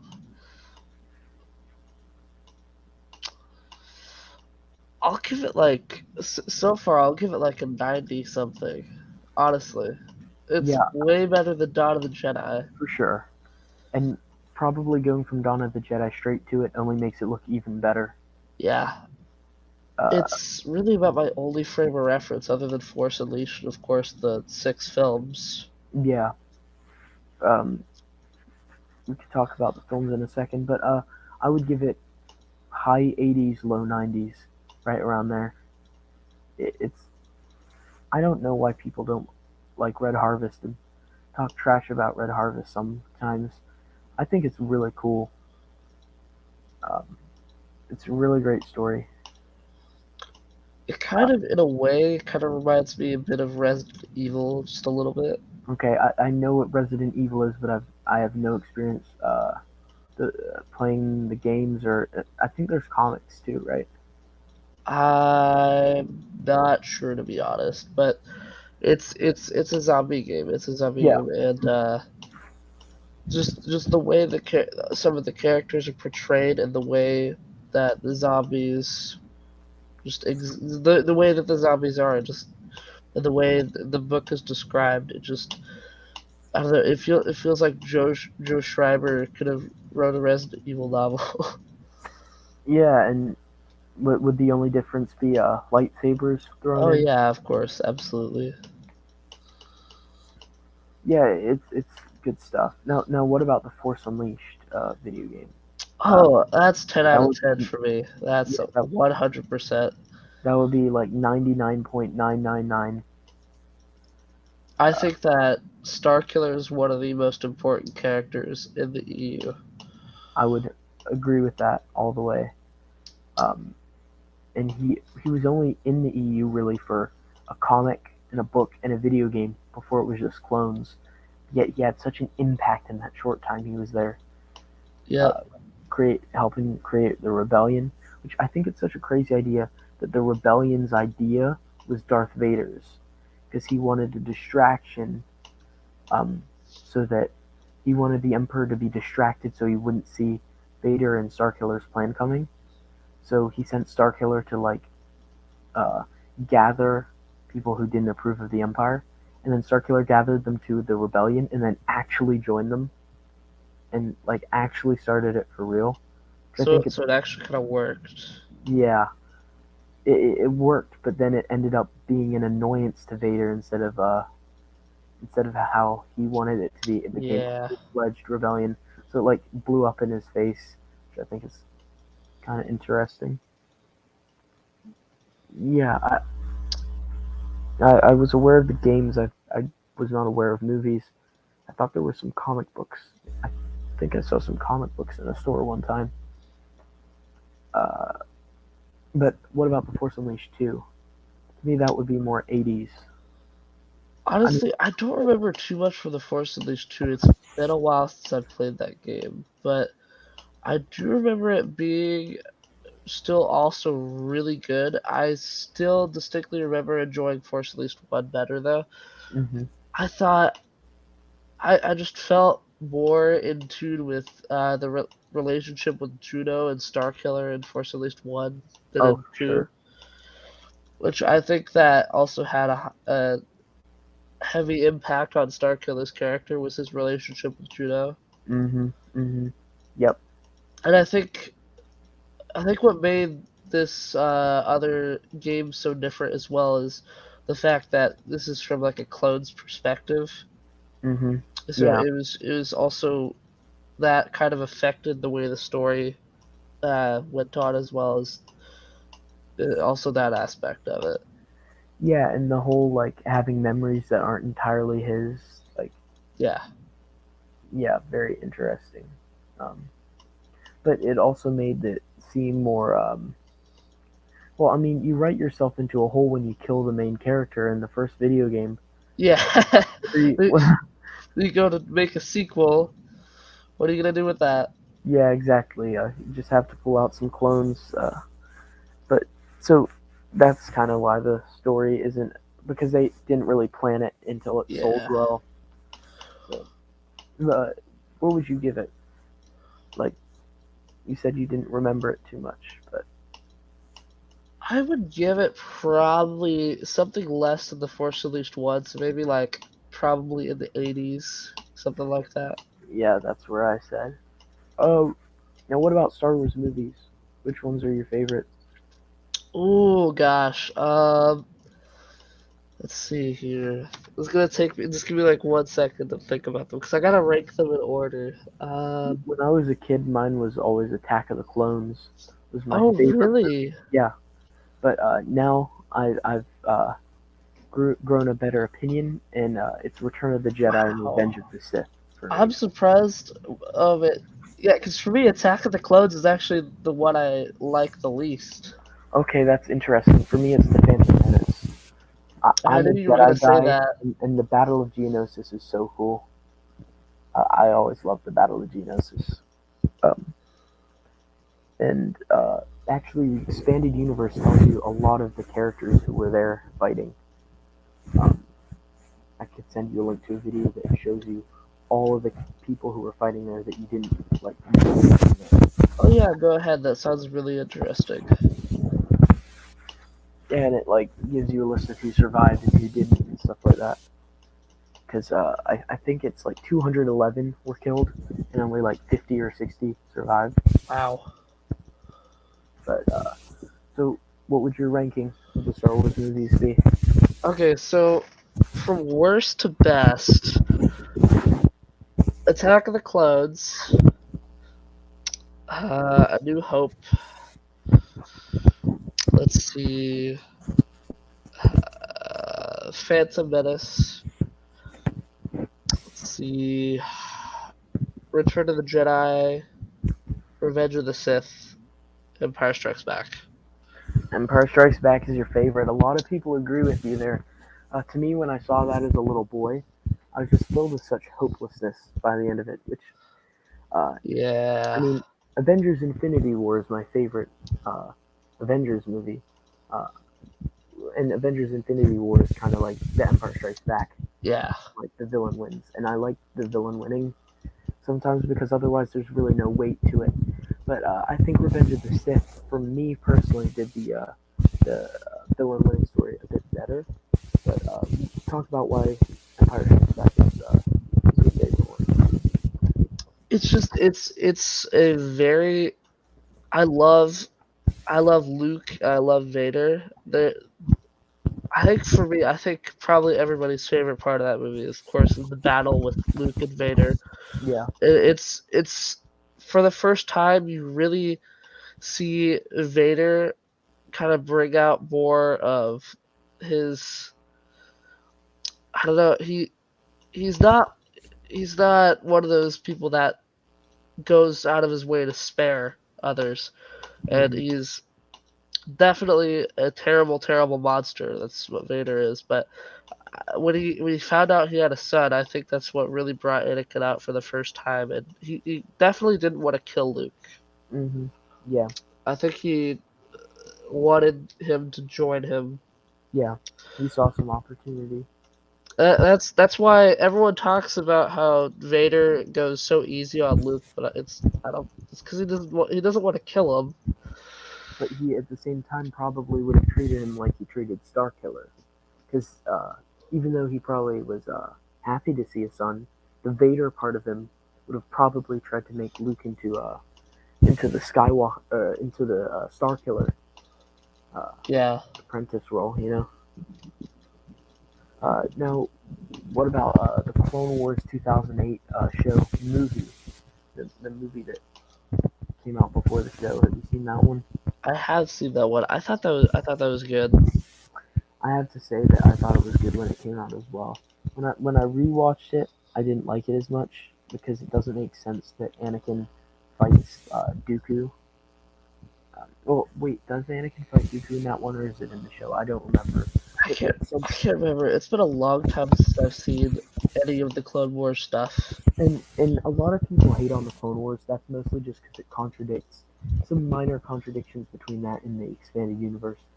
I think as a whole, the Clone Wars is really, really good, and that there were only parts of it that I didn't like the Jedi Jar Jar episode. That just felt a bit like Oh yeah, the Bob Bad Jedi. I even remember the title of the episode. That's what it's called.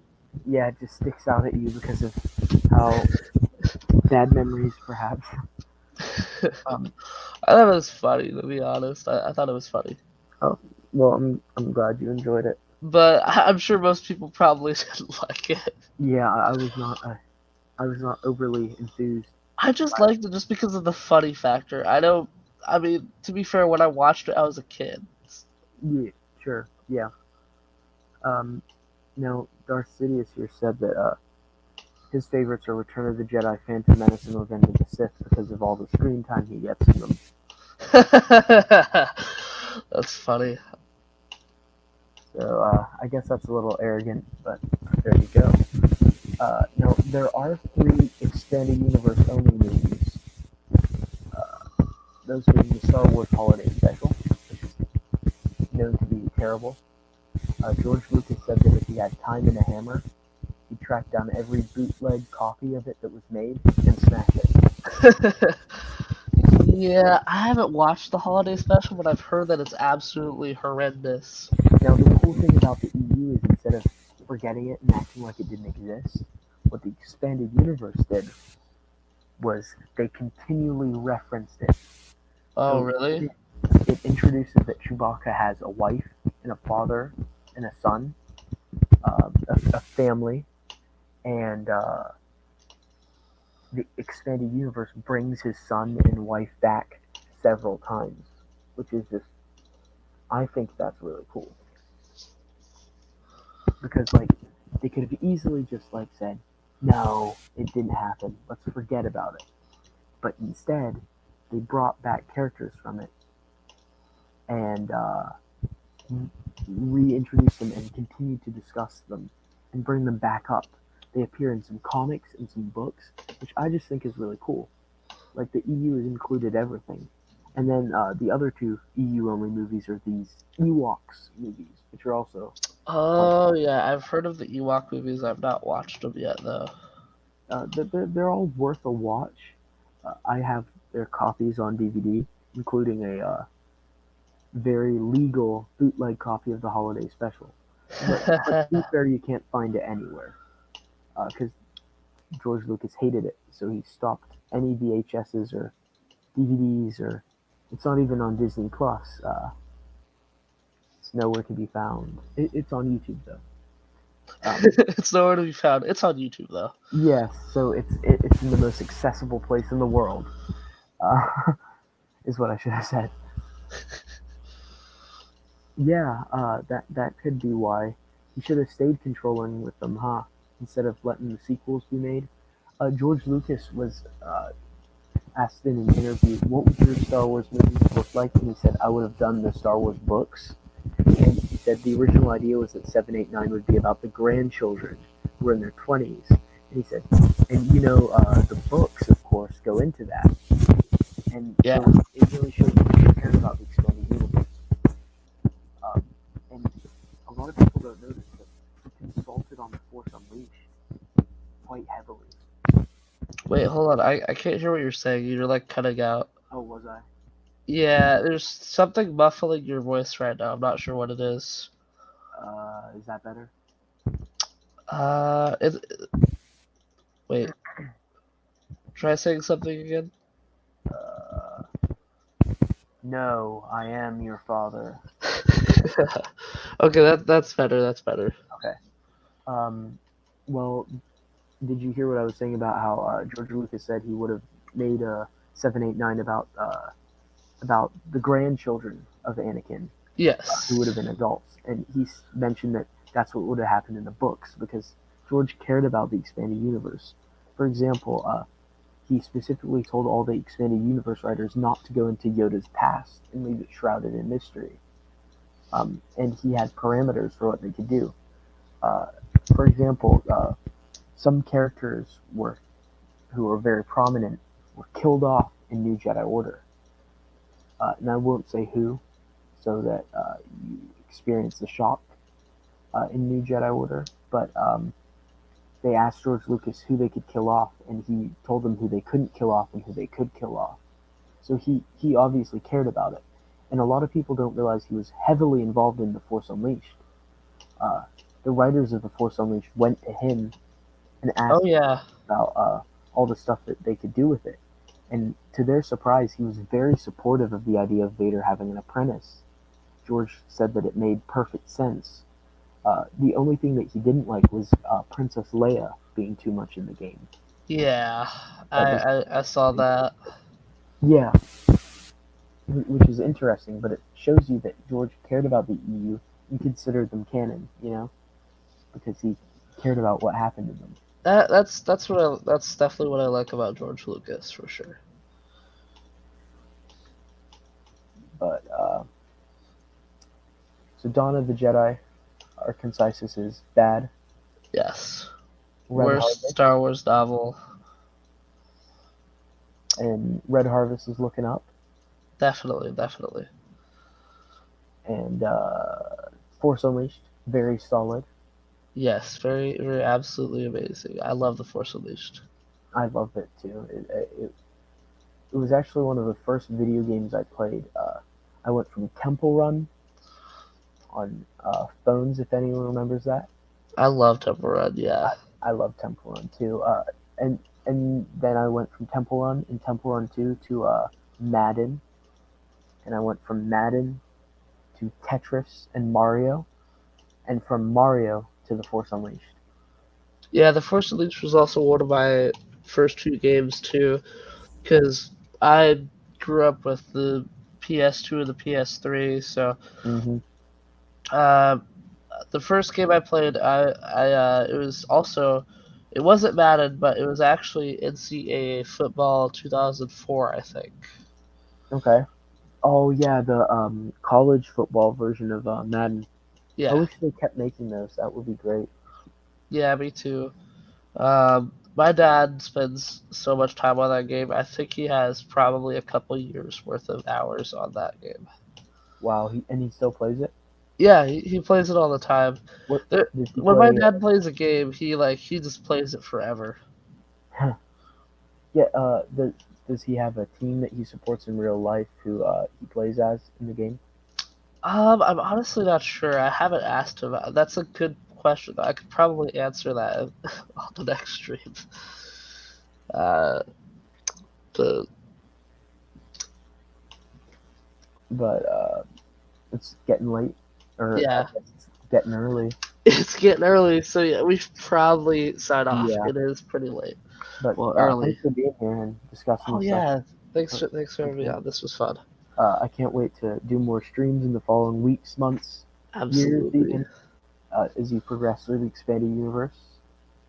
Uh, it'll be great to hear all of your reactions to all the stuff that goes down. Oh yeah, I'm super excited. It's gonna be a fun couple months, years, However long it takes. however long it takes. Indeed, I mean, it took me from 2018 to 2022 to read most of it. There's still a couple things I haven't gotten to. Um, that's a 4 year commitment. Dang. So, I mean, you read at a faster pace than me. I can see that. Because Red Harvest actually took me like 2 weeks. I was reading like an hour a day. I was quite a slow reader at the time. Yeah, I think he wanted to keep like a shroud of mystery around Yoda. He wanted to keep him like mysterious and wise and old, and I think he felt that it would kind of take away from all of that if we knew so much about him and where he grew up. And Yeah. that being said, we know a little bit about him. We know of his Jedi Master from the expanded universe. It's called Nakata del Gormo, and was a snake-looking thing, a snake-looking thing that when Yoda crash landed on a swamp planet, uh, I don't think it's ever stated to expressly be Dagobah, but it's similar to Dagobah. Nakata del Gormo trained him, which is an EU explanation to Yoda's uh, Jedi Master. But That's cool. yeah, I can send you what he looks like too, because he's very interesting. Oh yeah, absolutely. Definitely go ahead and do that. But thank you for coming on. This has been tons of fun. Uh, Thank you. do it again sometime. Alrighty. I'm gonna head out. Have a good night or good morning. See you, Spider. See Thank you ya. for coming on. And I'm just gonna end the stream as well because Alright. goodbye. Thank you for sticking Sounds around, good. Darth Sidious. Now, Darth Sidious, I, I think I might know who this is, but I'm not completely sure. But thank you for sticking around, keeping the comments going, listening to us babble as our tired. Uh, so thank you to everyone who watched and kept the comments going, and thank you to Spider for bringing some excellent opinions and insights into the expanded universe. Alright. See y'all later. Peace out. Yeah, bye. Bye.